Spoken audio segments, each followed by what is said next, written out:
Hey everyone, welcome. Today we're going to be doing a deep dive into You 2.0, Finding Meaning, Purpose, and Legacy. It's by Dr. Abhay Gupta. This book is all about moving beyond just your career, and stepping into a life that is full of meaning and purpose. It's for anyone who feels like, well, maybe that big paycheck in the corner office, they aren't quite enough anymore. And if that sounds familiar, well, stick around. We're going to be breaking down Dr. Gupta's ideas on how to move away from a life that is really just focused on, achievements, to a life that is genuinely fulfilling. And he calls this a midlife awakening. Like you've climbed that ladder, you hit all those milestones, but you still feel like something's missing. It's not really like a midlife crisis or anything. It's more like realizing that there's more to life than just checking things off a list, right? Yeah. And get this, Harvard did this huge study on happiness and it went on for decades. And what they found was really fascinating. So the biggest thing that predicted long-term happiness, it wasn't money.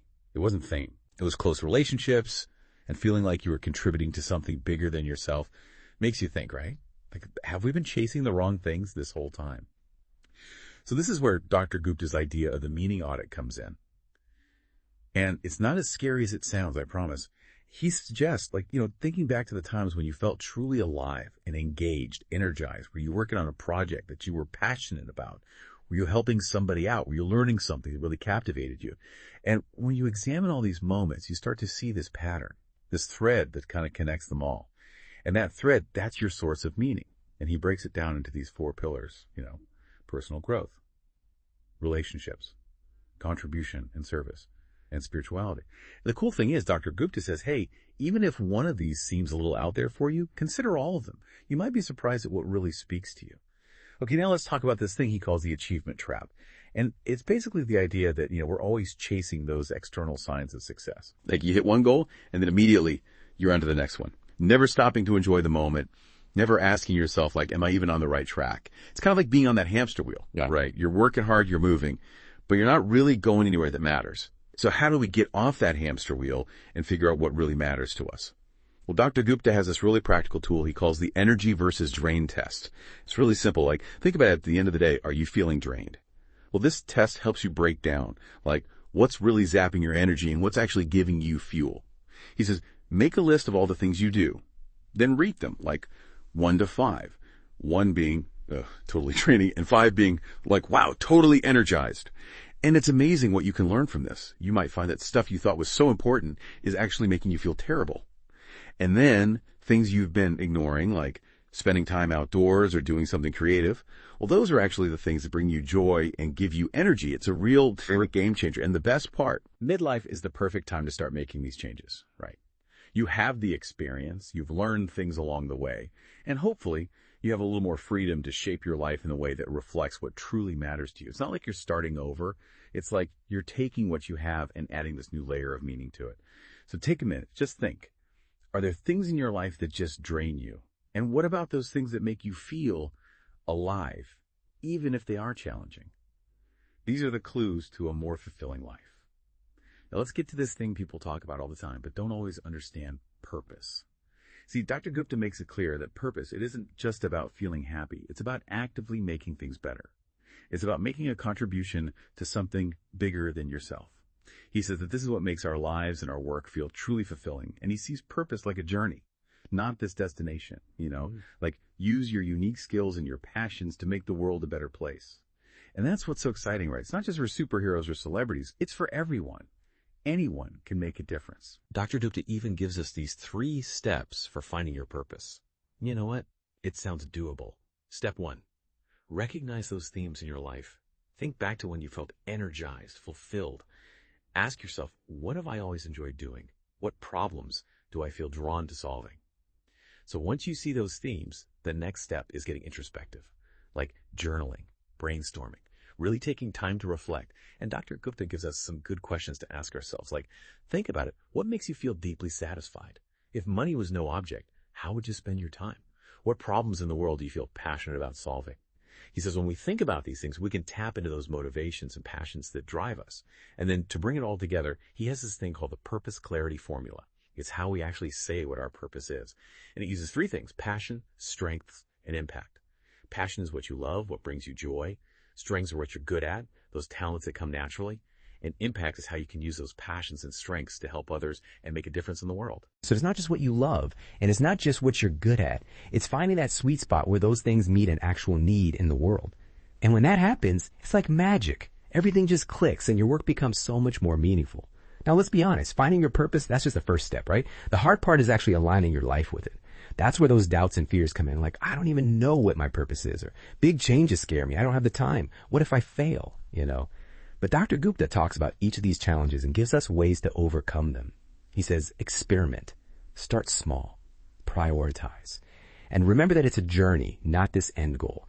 It's about taking those small steps, learning from them, and adjusting as you go. Because remember, purpose isn't about being perfect. It's about making progress. It's about taking action, even if it's not perfect. It's about moving forward, even if it's just one tiny step at a time. So are you ready to start taking those steps? Are you ready to make your life match your purpose? And are you ready to build a legacy that actually matters? I hope so. Welcome back. All right, so we talked about meaning and purpose, those big ideas. But now, how do we actually put them into practice in our lives? I mean, come on, we all have those vision boards and journals full of inspiring quotes. But how do we go from that to actually doing something right? Well, Dr. Gupta actually gives us a plan for that. He breaks it down into 5 steps to get us there. Step 1, it's about, taking a look at where you are right now. He calls it the purpose alignment audit. It's like, check in on yourself. How are you spending your time and your energy? Ask yourself, are the things I'm doing every day really the things that matter most to me? Or am I letting all these distractions and unimportant tasks take over? And it can be kind of shocking to realize how much of our time goes to stuff that doesn't really matter to us, stuff that doesn't move us towards our purpose. So once you know where you stand, we move on to step 2, designing a purposeful daily routine. This is where you start to change things up. You start to make your day reflect your priorities and your purpose. Maybe you block out time for things that are meaningful to you. Maybe you cut back on things that aren't so important. Or maybe you set daily intentions to keep you focused. Think of it this way. Your calendar, it's like a mirror of your priorities. If it's not reflecting your purpose, then something needs to change. Now, step 3. This one is all about your work. How do you align your work with your purpose? And yeah, I know this could be tough, especially if your current job isn't the perfect fit, right? But here's the thing. Even if it's not perfect, there's still ways to make it more meaningful. Dr. Gupta says, try to find the parts of your job that are purpose-driven. Maybe even see if you can change your role a bit, or go after projects that feel more fulfilling. He even has this thing called the Career Purpose Alignment Grid. It helps you look at what you do at work and figure out how to make it more purposeful. And hey, if you realize, you know what, my job just doesn't match my purpose at all, then maybe it is time to think about a different career. But the point is, even in the jobs we have now, there's usually more room for purpose than we think. But it's not just about work, right? Step 4 is about purpose in your relationships and your community. It means connecting with people in a way that matches your values and contributes to something bigger. Think about it. How can you strengthen the bonds with people who inspire you? How can you get involved in your community in a way that resonates with your purpose? Or even just be more present and intentional in your everyday interactions. Because when we talk about legacy, it's not just what we do on our own. It's about the ripple effect we create through our relationships and how we contribute to the world. Okay, so we've got the first 4 steps. Now comes step 5. This one's about making these purpose-driven habits stick. Dr. Gupta says, living with purpose, it's not like a one-and-done thing. It's a journey. And to stay on that journey, we need to create habits that keep us committed to living a purposeful life. So what does that look like? Well, maybe it's little daily rituals like setting your intention for the day, reflecting on what you did, surrounding yourself with inspiring people. Maybe it's regularly checking in on your progress and being willing to adjust things as you grow and change. It's not about being perfect. It's about those consistent choices you make every day, the ones that keep you moving in the right direction. Okay, so we have a good roadmap for making our lives align with our purpose. But what about legacy? When you hear that word, what comes to mind? Like big accomplishments, lots of money, your name on a building. But Dr. Gupta says, hold on a second. Legacy isn't just for the rich and famous.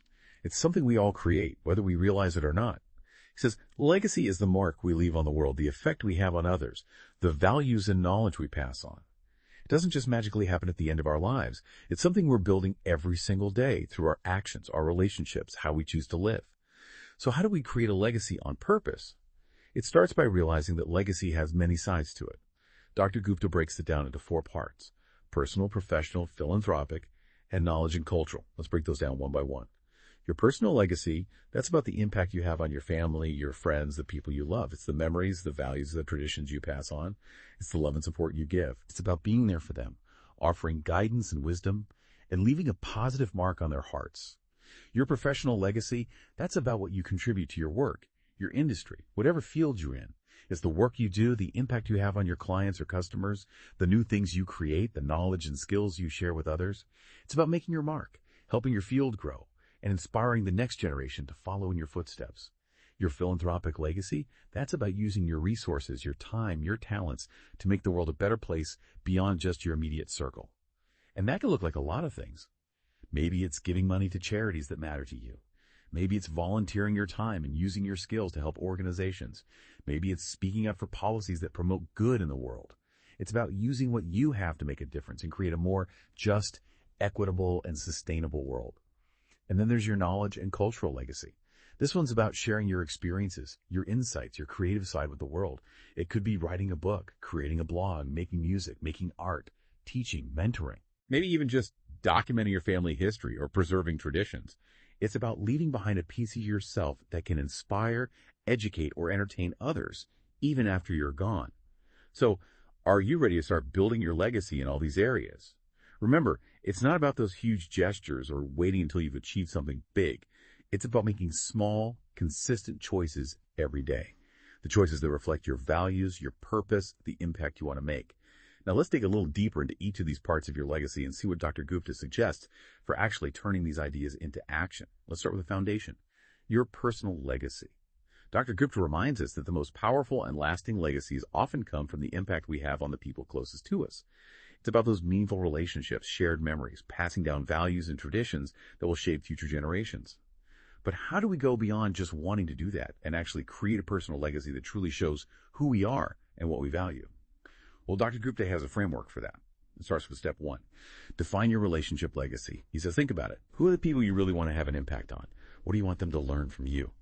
How can you strengthen the connections you already have? Are you spending your time with the right people, the ones who matter most? It's about being intentional, making choices about how you invest your time and energy in those relationships.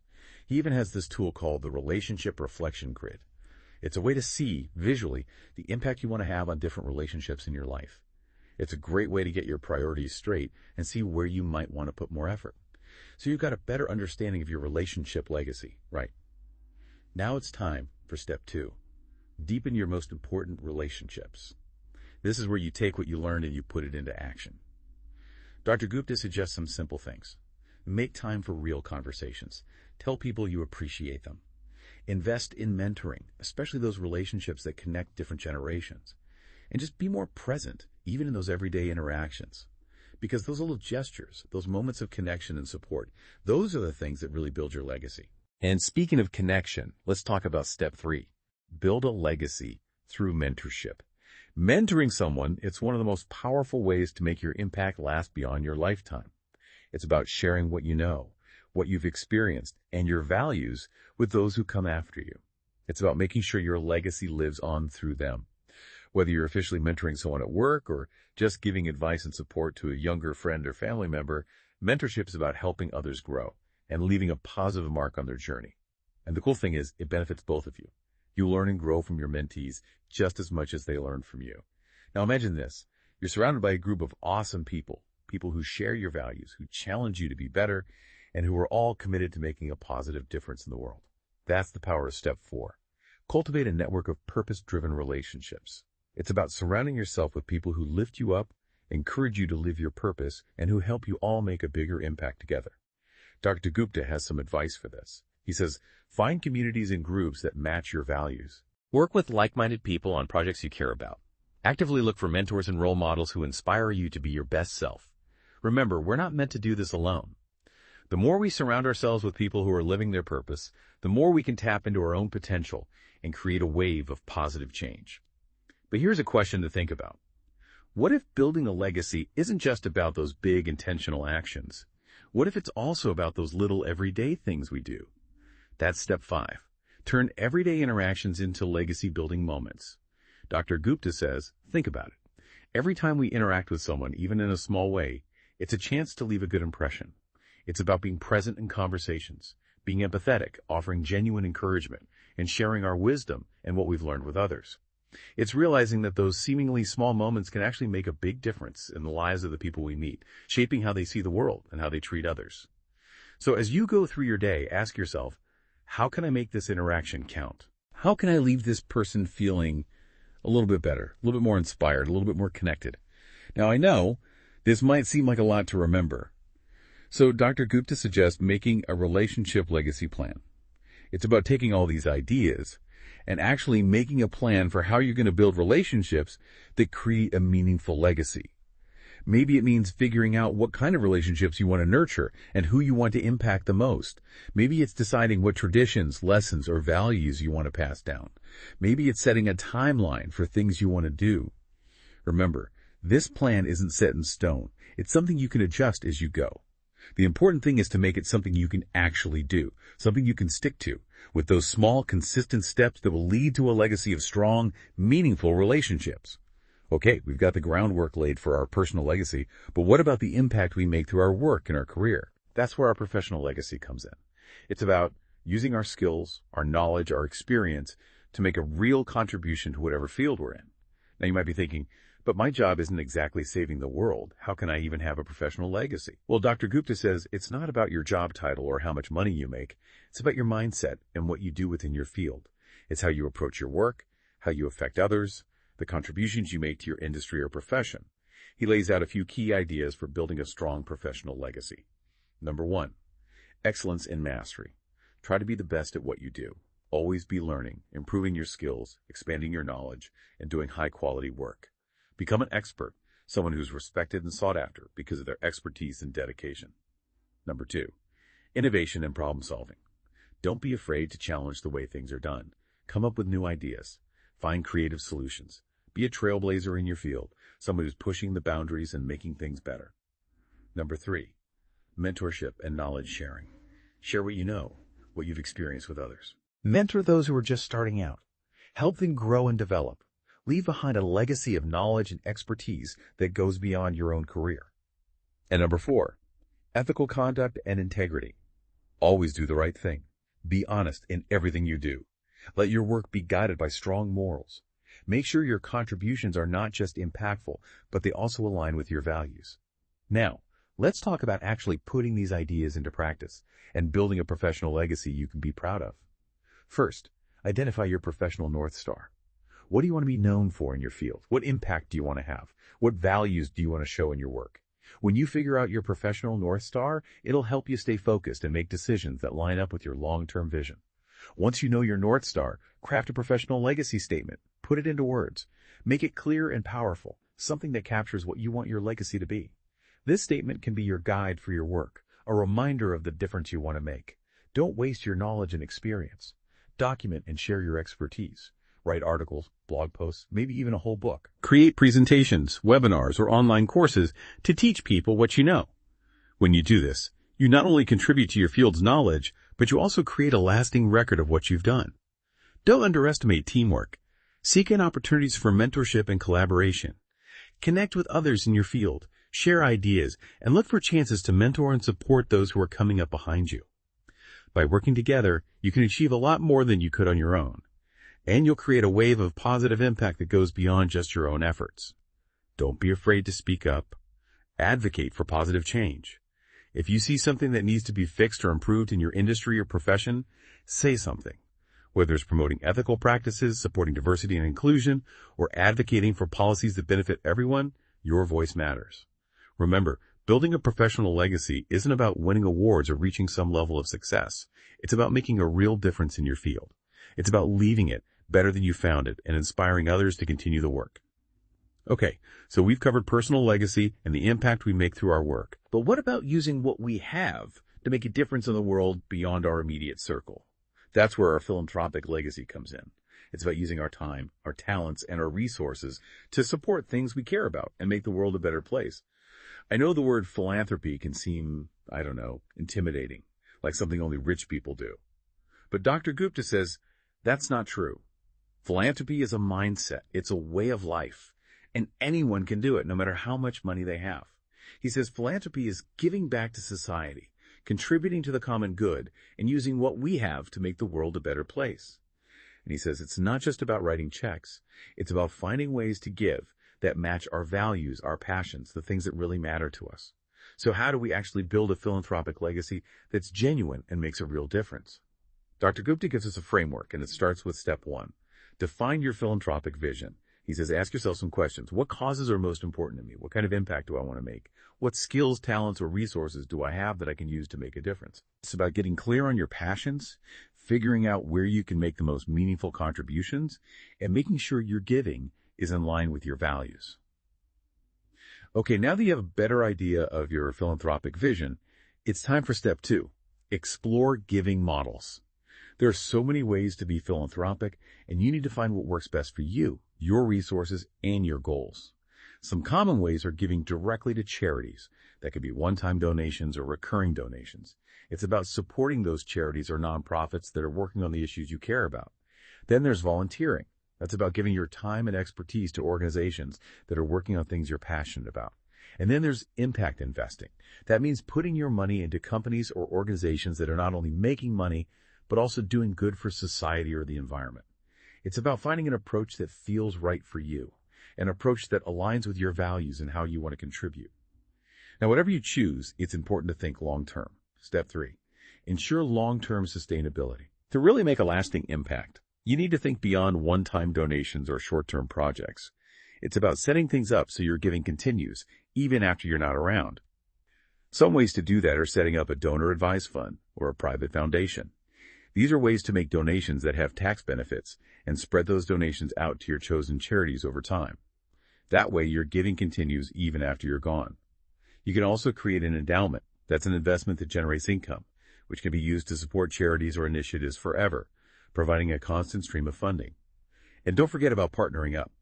Building partnerships and collaborations with individuals, foundations, or community organizations can make your impact much bigger and allow everyone to contribute their strengths and resources. And remember, philanthropy isn't just about money.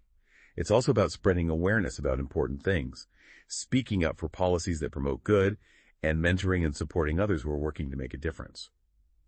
Every act of giving, every effort to create positive change contributes to your philanthropic legacy. Now, I know some people hesitate when it comes to philanthropy. They have doubts or fears that hold them back.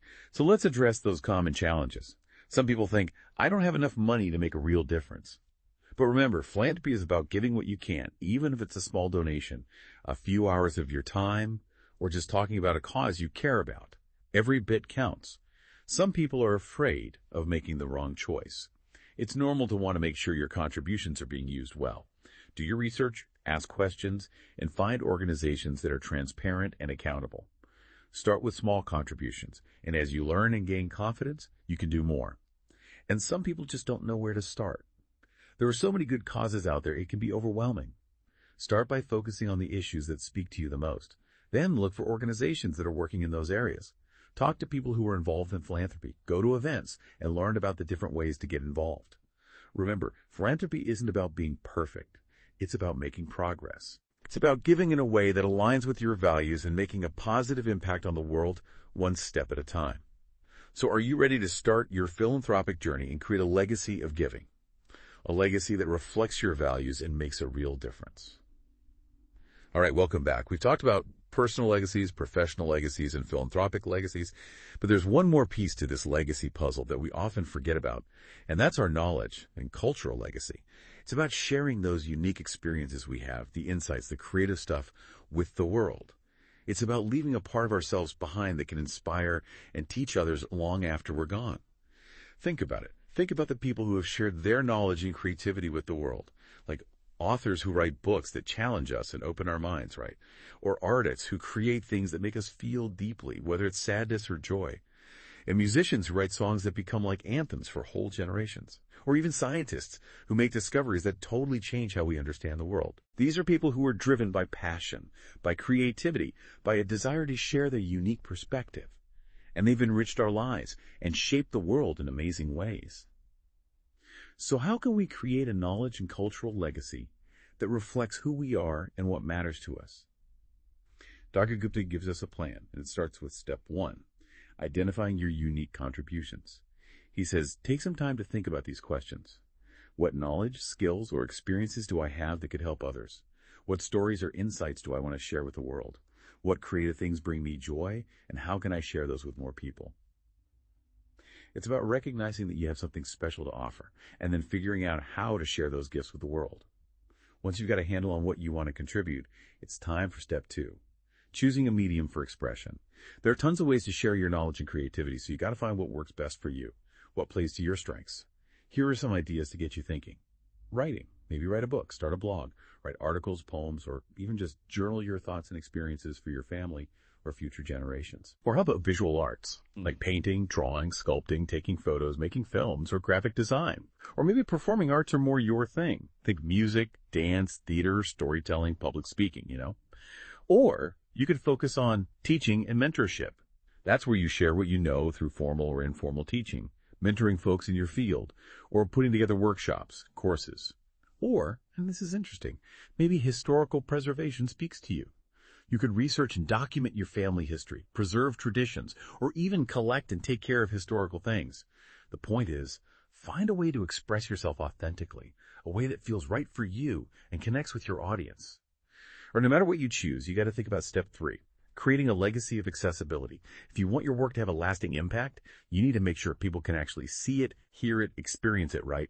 So what does that mean? Maybe it means publishing your work online or in print, or maybe exhibiting your art in galleries or public spaces, or performing your music or plays. Maybe it means sharing your knowledge through teaching or mentoring, Or even donating historical items to museums or archives. It's about getting your work out there so it can continue to inspire and educate others. And finally, step 4, embracing the evolution of your legacy. This is important. You got to understand that you can't totally control how your work will impact people. Be open to the idea that people might interpret it differently or build on it or use it in ways you never even thought of. It's about letting your legacy grow and change, knowing that it's going to keep evolving long after you're gone. I know, all of this talk about creating a legacy can seem overwhelming, especially if you don't think of yourself as an artist or a writer or anything like that. But remember, it's not about being famous or achieving some big thing. It's about sharing what makes you, what you have to offer. It's about leaving the world a little bit richer than you found it. So as we wrap up our deep dive into You 2.0, remember this. Building a meaningful legacy is a journey, not a destination. It's always evolving, It's about growing, contributing, connecting with others. It's about living a life that matters, a life where you make a difference and leave the world a little bit brighter. I hope this deep dive got you thinking about legacy in a new way, and I hope it encourages you to take those small, consistent steps towards creating a legacy that shows who you are and what you believe in. The world needs what you have to offer, so go out there and make your mark.